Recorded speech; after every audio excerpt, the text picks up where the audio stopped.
제15장 영원한 성약을 기뻐하며 병실에 함께 서 있는 사람들.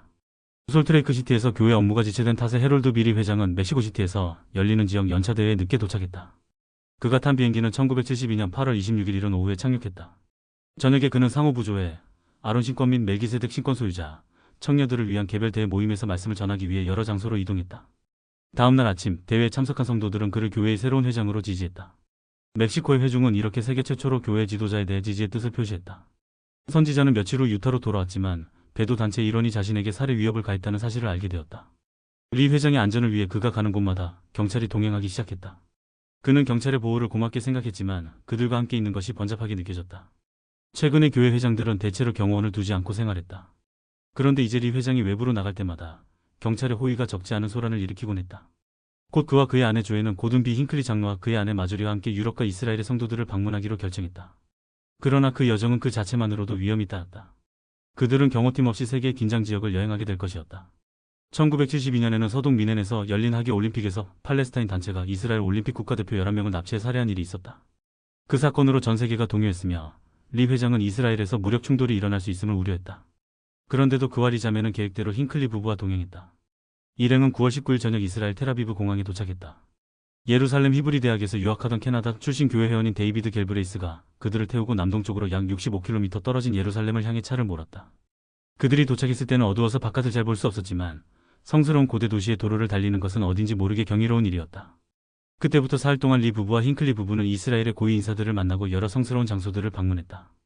예루살렘 시장인 테디 콜렉은 리 회장에게 사도 올슨 하이드가 1841년에 감람산에서 기도를 드린 이야기를 들었다고 말했다. 리 회장은 시장에게 그 기도를 기념하기 위해 언젠가 교회에서 예루살렘 시내에 기념비나 방문자 센터를 짓고 싶다고 말했다. 그러자 콜렉 시장이 말했다. 우리는 명상을 위한 공원을 조성할 목적으로 감람산 부지를 매입하고자 힘쓰는 중입니다. 공원에 그 비문을 새긴 기념비를 세우는 것이 어쩌면 가능할 수도 있습니다.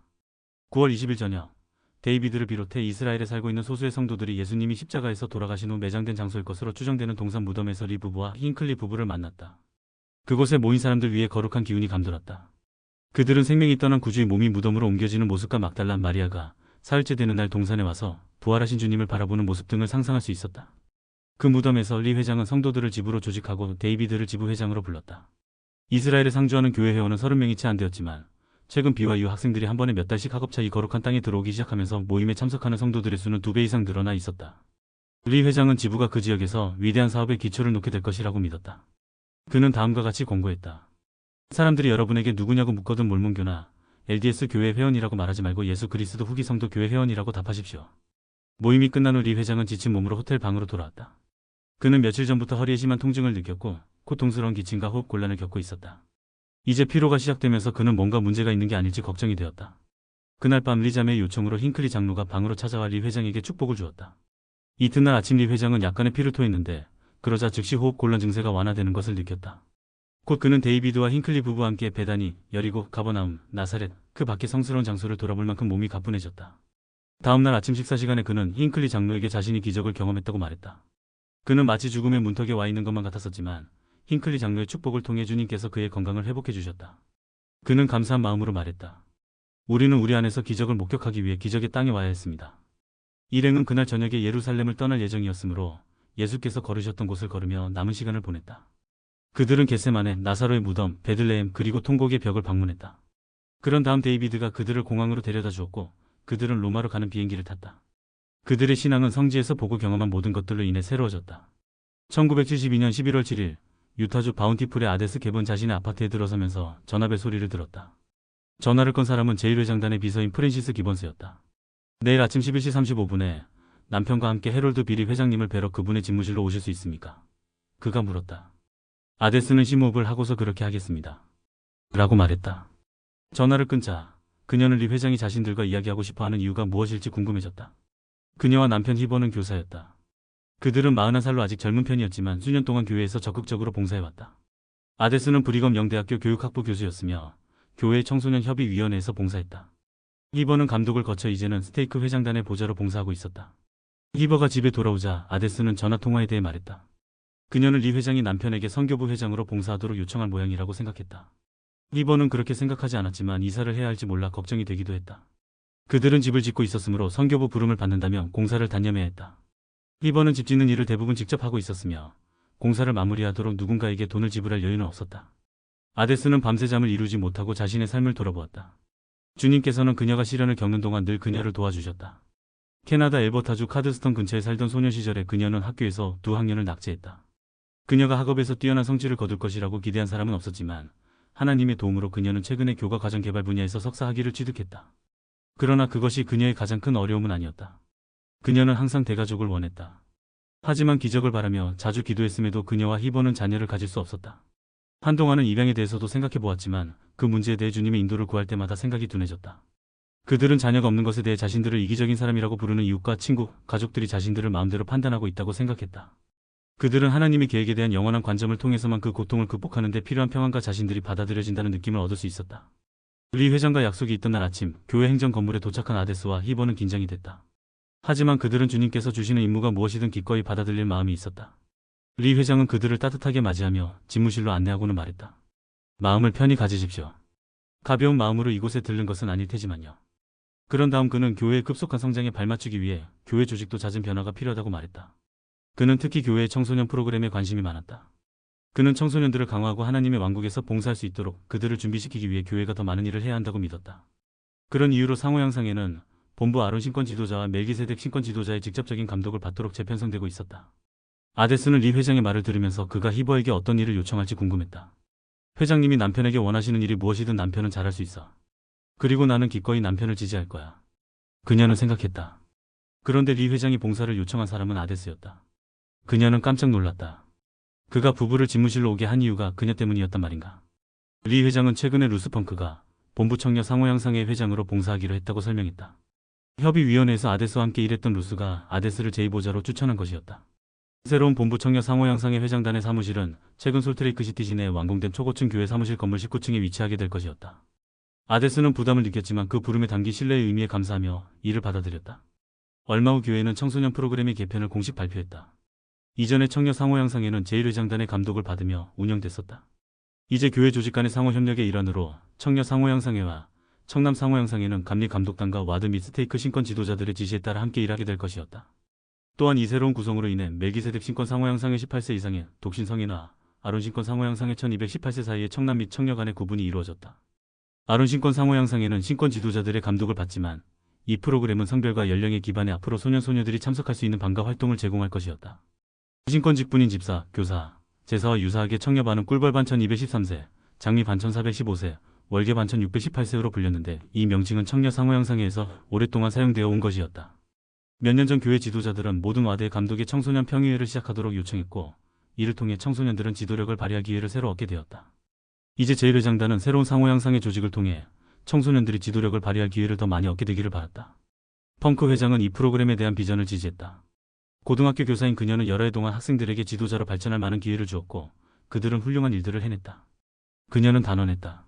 무언가를 듣는 것만으로는 아무것도 될 수 없습니다. 들은 것을 행해야만 무언가가 될 수 있습니다. 이 원리는 아데스에게도 적용됐다. 부름을 받고 얼마 뒤 그녀는 영국에서 열리는 몇몇 지역 대회에 참석하라는 임무를 받았다. 그녀는 아직 부름에 익숙하지 않았기 때문에 방문을 앞두고 긴장이 됐다. 그러나 곧 그녀는 몰몬경에 나오는 니파이의 말을 떠올렸다. 주께서는 사람의 자녀들이 그가 명하시는 것을 이룰 수 있도록 그들을 위해 길을 예비하실 것이 아니고는 아무 명령도 주지 아니하심이라. 그녀는 자신을 향해 말했다. 나는 평생 이 구절을 알고 있었어. 하지만 이제 그 말씀이 참됨을 알아야 해. 침례를 받은 엘베시오와 후다 마르틴스는 다른 브라질 성도들이 교회의 신권 제한과 성전 제한에 대해 종종 자신들과 이야기하고 싶어 한다는 것을 알게 되었다. 어떤 사람들은 엘베시오도 그들의 아들 마르쿠스도 모두 신권의 성인될 수가 없는데 그들이 어떻게 교회에 충실할 수 있는지 궁금해했다. 마르틴스 가족의 헌신에 화가 난 몇몇 사람들은 그들을 비난하거나 조롱하기도 했다. 한 남성은 엘베시오에게 이렇게 말했다. 만약 내가 당신의 상황이라면 교회에 남아있지 않을 것 같아요. 그렇지만 많은 동료 성도들은 마르틴스 부부의 강한 간증과 부름에 대한 헌신에 감탄했다. 그들이 교회에 들어온 지 4개월이 지났을 때 12사도 정원회의 새로운 회원인 브루스 알메콩키 장로가 브라질의 5번째 스테이크를 조직하기 위해 리우데자네이루에 왔다. 당시 엘베시오는 지방부와 스테이크의 차이를 완전히 이해하지 못했지만 스테이크 주일학교 회장단의 보좌로 봉사하라는 부름을 명했다. 그리고 후다는 스테이크 초등회 회장단에서 봉사하라는 부름을 받아들였다. 새로운 스테이크는 수천 제곱킬로미터에 달하는 광대한 지역을 아울렀다. 엘베시오와 후다는 새로운 부름을 통해 스테이크 내에서 멀리 떨어진 여러 와드와 지부를 방문할 기회가 있었다. 엘베시오는 늦은 밤에 버스 정류장으로 가서 임무를 수행하고 돌아오는 후다를 태워오는 때도 많았다. 새로 맡은 부름을 수행하는 것은 힘들었지만 마르틴스 부부는 기꺼이 봉사했다. 그들의 침례는 가족과의 관계도 바꿔놓았다. 후다의 가족들은 그녀가 교회에 가입한 것을 좋아하지 않았다. 그들은 새로운 신앙을 버리도록 후다와 엘베시오를 설득하려 했으며 그렇지 않으면 비극이 닥칠 것이라고 말했다. 가족 중에는 하나님이 그들의 아들 마르쿠스의 목숨을 앗아갈지도 모른다고 경고하는 이도 있었다. 하지만 마르틴스 가족은 성도들 가운데서 편안함을 느꼈다. 지부 회원들이 자신들을 너무도 따뜻하게 받아들였으므로 처음에 엘베시오는 자신이 유명한 회사의 간부여서 자신의 가족이 특별한 대우를 받는 것이 아닐까 하는 의구심을 품었다. 하지만 그는 지부 활동에서 허드레지를 배정받은 후 자신의 가족이 다르게 대우받는 것이 아님을 깨달았다. 어느 날 교회의 한 친구가 엘베시오에게 말했다. 자네처럼 충실한 회원들은 신권을 소유할 만큼 합당하다는 것을 이미 주님께 입증한 걸세. 나는 언젠가 자네가 신권을 받게 되리라는 것을 의심하지 않아. 엘베시오와 후다는 친구와 교회 동료 회원들의 지지를 고맙게 여겼다. 하지만 그들은 흑인 성도들이 언제 어떻게 신권 축복을 받게 될지에 관한 문제에 연연하고 싶지 않았다. 그들은 하나님께서 언젠가 당신의 모든 약속을 성취하실 것이라는 신앙이 있었다. 그렇지만 마르틴스 부부는 실망과 상심으로부터 스스로를 보호하기 위해 기대치를 낮게 유지했다. 그들은 신권과 성전에 충만한 축복은 복천년에나 자신들에게 주어질 것이라고 믿었다. 그때까지 그들은 더 많은 신앙과 교회에서 봉사할 힘을 달라고 기도할 따름이었다. 리우데자네이루 스테이크가 조직된 후 엘베시오와 후다는 축복사의 축복을 받기 위해 약속을 잡았다. 스테이크 축복사인 바우미르시 우바는 엘베시오와 후다를 축복하면서 그들이 영원한 성약을 기뻐하며 지상에서 함께 살 것이라고 약속했다. 훌륭한 약속이었지만 가족들은 혼란스러운 기분으로 집에 도착했다. 신권 제한으로 인해 엘베시오와 후다는 성전에 들어갈 수 없었고 그들은 필멸의 산 동안 성전 성약을 맺는 것은 기대하지도 않았다. 축복사의 그 축복은 무엇을 의미했을까? 7주 후 14살의 마르쿠스가 자신의 축복을 받기 위해 축복사의 집을 방문했다. 축복사는 마르쿠스에게 축복을 주면서 그가 복음을 전파하고 진리에 대한 간증을 전할 기회를 갖게 될 것이라고 약속했다. 엘베시오와 후다는 이 약속을 마르쿠스가 선교사로 봉사할 것이라는 의미로 해석했다. 하지만 그것도 불가능해 보였다. 신권을 갖게 되지 않는 한 마르쿠스는 선교사로 봉사할 수 없었다. 마르틴스 가족은 자신들이 한결같이 살아온 평화로운 삶의 리듬이 축복사의 말로 인해 깨지는 것을 원하지 않았다. 그들은 앞으로도 지금까지 살아온 대로 생활하며 그 일에 대해서는 크게 생각하지 않기로 했다. 하지만 엘베시오와 후다는 자신들이 받은 약속을 무시하고 싶지 않았다. 그들은 만일에 대비해 마르쿠스의 선교사 기금을 마련하기 위해 조용히 새 저축 계좌를 개설했다. 1973년 스펜서 W. 킴볼은 조용한 성탄절을 보냈다. 그와 카밀라는 서로 선물을 주고받았으며 태어날 때부터 청각장애가 있었고 지금은 그들과 함께 살고 있는 카밀라의 여동생 메리와도 선물을 주고받았다. 카밀라는 오븐에 칠면조 고기를 넣었고 그는 저녁 식사에 오기로 한 손님들을 위해 그녀를 도와 여분의 식탁을 준비했다. 킴볼 장로는 오전에 남은 시간 내내 타자기 앞에 앉아서 수북이 쌓인 밀린 편지들의 답장을 썼다. 축음기에서 성탄절 음악이 흘러나왔고 그는 이따금 손을 멈추고 레코드판을 뒤집었다. 오후가 되자 킴볼 부부의 자녀와 손주, 증손주 몇몇이 성탄절 저녁 식사를 하러 집에 도착했다. 손님 중에는 킴볼 장로가 12년 전 인도 델리에서 침례를 준 망갈단 디티와 인디언 학생 배치 프로그램의 일환으로 킴볼 부부의 딸 올리브 베스와 함께 살았던 주니족 소녀 알린도 있었다. 그들은 식사를 하고 노래를 불렀으며 킴볼 장로는 즐거운 하루였다고 생각하며 잠자리에 들었다.